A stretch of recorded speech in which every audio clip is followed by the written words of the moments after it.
So you have the microphone now. You can talk. Okay. Welcome to the first session in the workshop in which we are sharing the work of the accepted proceedings in the workshop and the conference for the Nakba-NLP. This session's title is Nakba Narratives and Resources. I'm chairing this session. My name is Sireen Atiani. I am an assistant professor in Princess Umayya University for Technology from Jordan. It is a great pleasure to have seen all the work that was submitted to the workshop, and look forward to hearing from the authors their presentations. Without further ado, in order to proceed, I would like to call on Batul Najih. Batul, are you here?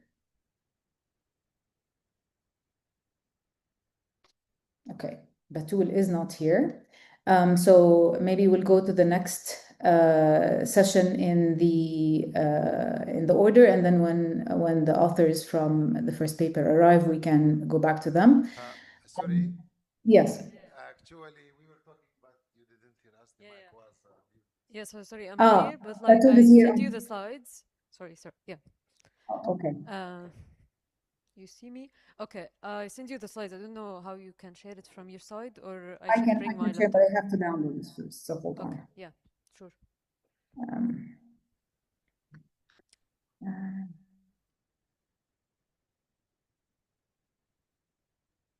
Okay, it's downloading. I sent them to her. Okay. Because I will share from my side. Yeah, on my laptop. Okay. But like I sent them. Okay. Maybe Batul. Okay. Should I? So I'm going to share. You tell me if it's. I think I need to put you maybe. You need to make me a co-host or something. Yes. Okay, you are allowed. You can share screen. Okay. I'm gonna do this now. This is your presentation, right? Exactly. Yes. Okay. Let's do this. I'm going to put it on present, and then you have the floor for 7 minutes to present your work. Go ahead. Hello everyone, this is Batul Balah from Jordan. Actually, I'm coming from an organization called Maqsam in Jordan. Today I'm presenting NakbaEcho. I'm presenting on behalf of my co-authors, Dr. Mahmoud Fawzi, Dr. Huda Al-Momani, and Dr. Walid Majdi.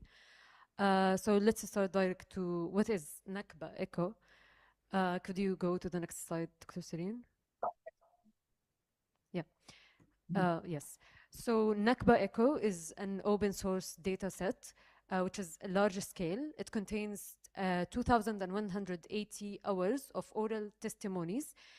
These oral testimonies, oral narratives were transcribed to Arabic corpus.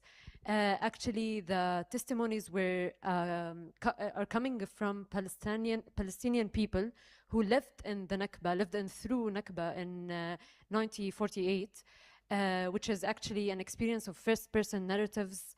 They talk about their stories in displacement and loss, and also they share their stories in their general life before Nakba, general social activities, general routines in villages.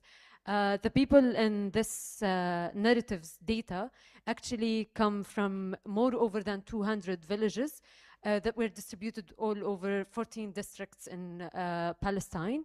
The recordings were started from 94 and up to now. Some institutes are still recording oral testimonies with people who lived through the Nakba. We have more than 700 interviews, totally public, can be used for any extended research. Next slide. Okay, yeah, just exactly.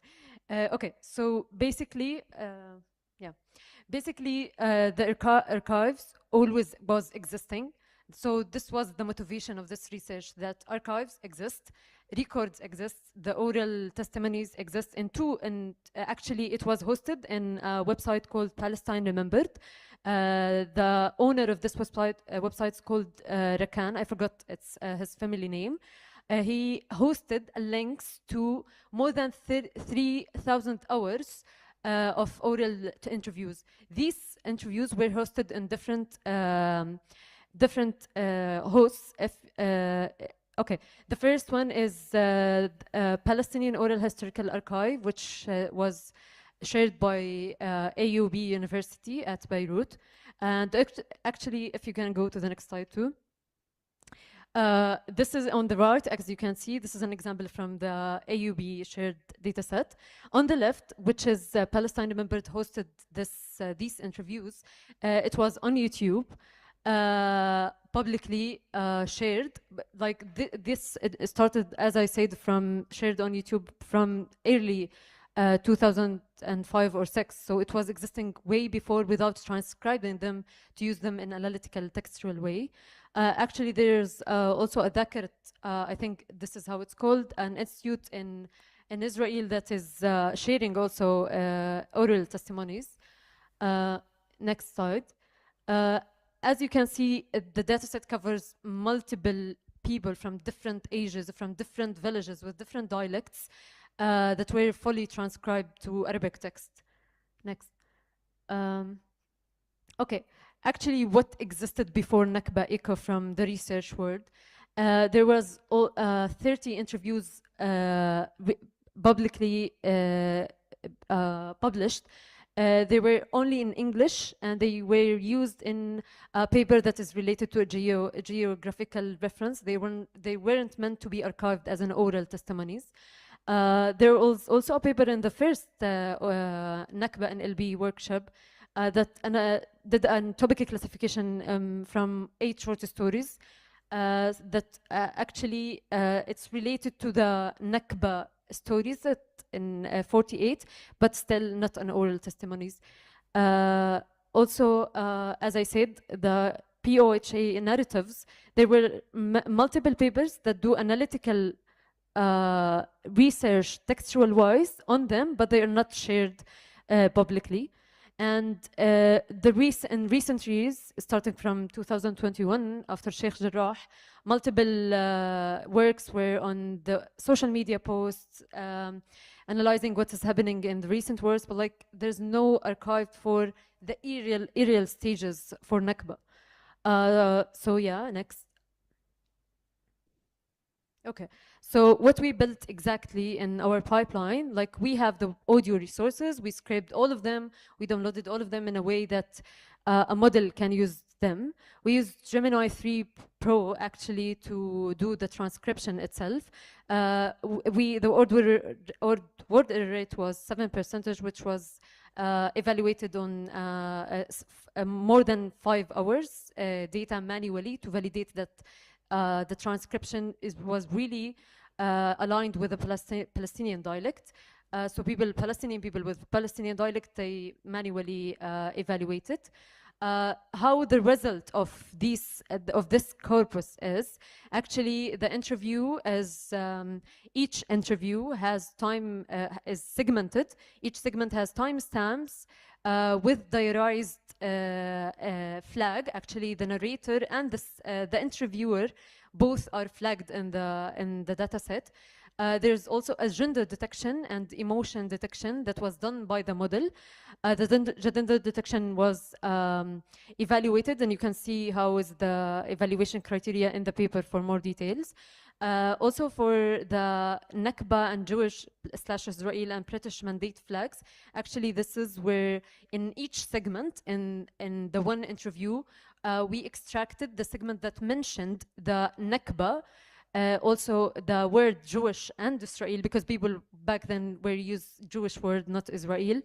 And also British mandate, because back then it was called, people refer to their government as British mandate, not yet Israeli, or it's the start of establishment of Israel. Next. Batul, you're coming close to the end of the time. Okay. So I Yes. need you to speak as much as you can.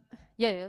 It's actually, this is an exploratory analysis. You can find more on the paper, how we extracted insights from data set. Like I should next also. I just want to show you an example from the interview at one of the interviews. It's a man called Ahmed Abu Ajamiya.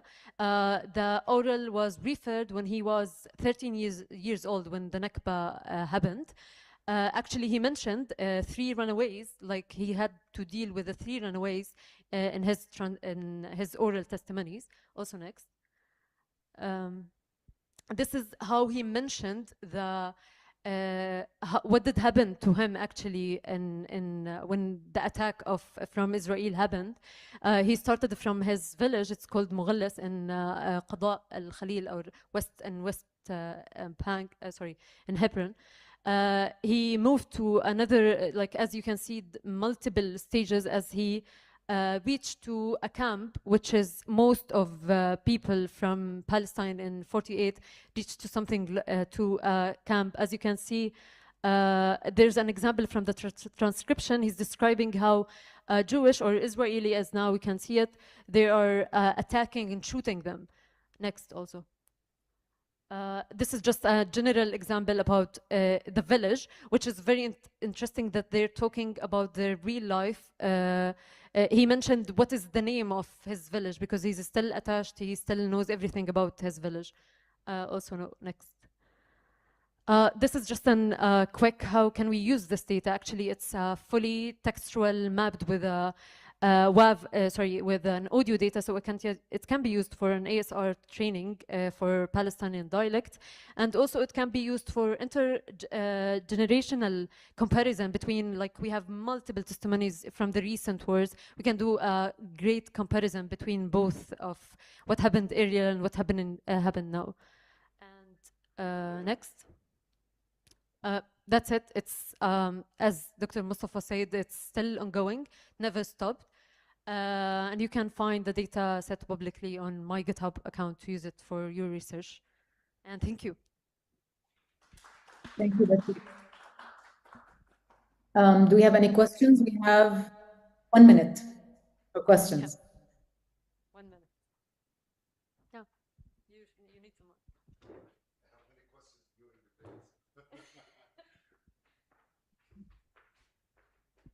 First of all, thanks a lot for your presentation. I have mostly a curiosity about the transcription, like how good was Gemini and how much it was, how really was preserving the Palestinian dialect and not flattening towards the standard one.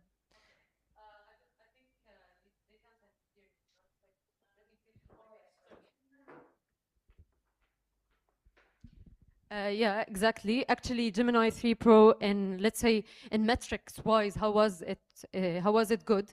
We took only 5 hours. We listened to the audio themselves, and we have the transcription. We manually corrected what was mistaken by the model, and the word rate overall was 7%, which was good.